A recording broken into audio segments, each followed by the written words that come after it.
My first love was everything all at once. The kind of love you fight for. Explode! Let's be young and dumb just for tonight.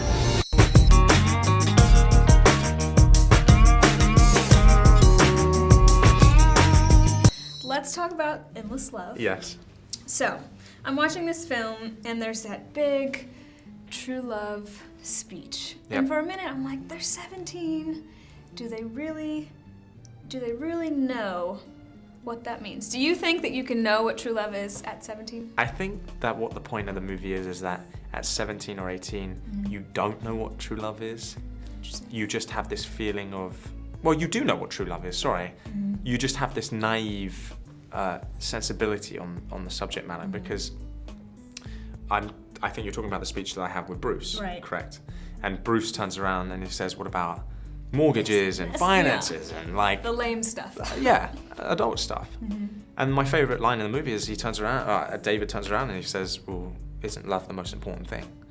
And I think that that's what's inspiring and that's what's romantic about this movie is that love does come first, and for a lot of people we lose that idea of what love is, and we focus on if we're compatible, or, right? You know. So what do you think? What's the most important thing to helping love succeed? Number one thing. Companionship and connection. Okay. Yeah. Friends first. Yeah, like your best. Well, for me, as like when I was younger, I can't explain the feeling. It's like it's a chemical feeling, you know. That's true. It's weird. You meet someone and you have What is this? yeah, Right. it's like a connection, and then and the companionship is growing through that.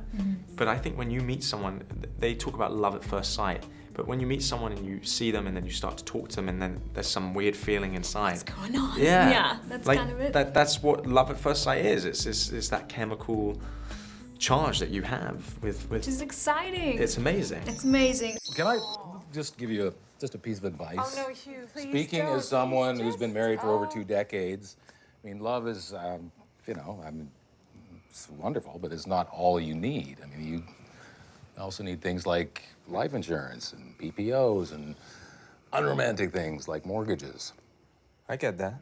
And I mean, I'm sure I'll have all those things one day, but I do think that love comes first, you know? At the end of the day, what's more important than that? Oxygen? Shut up, Keith.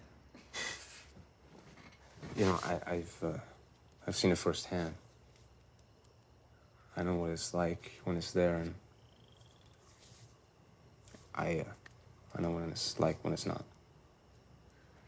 So you've been in love before? No. But my parents were. They met when they were in high school, and it made sense. That's what I want to find. True love. The kind that you fight for. That you always put first.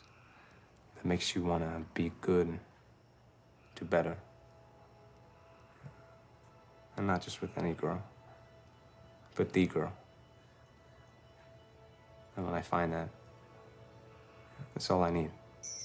We're kind of left with the idea that maybe you, well, David and Jade are running away. Would you ever run away from all of this, from your career and everything, for love? Does it exist that powerfully that you would just leave everything? Yeah, why not? If I found the one, why not? Okay, gone. I'm out. See ya. Pink slip, all right. Would you? Yes, Yeah? I think. Why? What do you mean you think? Maybe I haven't found it yet that it's strong enough that I would do that. Yeah. I'm like a responsible person. You are? know, there's some things. What that I'm starts on like, you? How could I live? What? What star sign are you? Scorpio. That's why. You're very logic in the way you think. Kind of. But like... Scorpio's the one that will like sting you. We're the passionate ones Yeah, too. my dad's a Scorpio.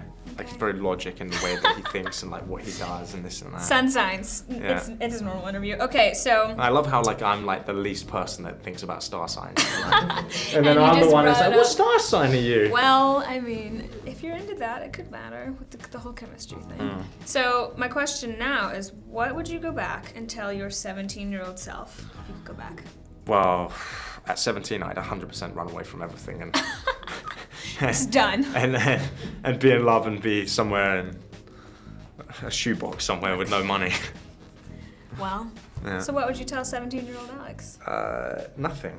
I wouldn't say anything because the experiences that I had then were amazing and somewhat made me the man I am today. Okay, fair enough.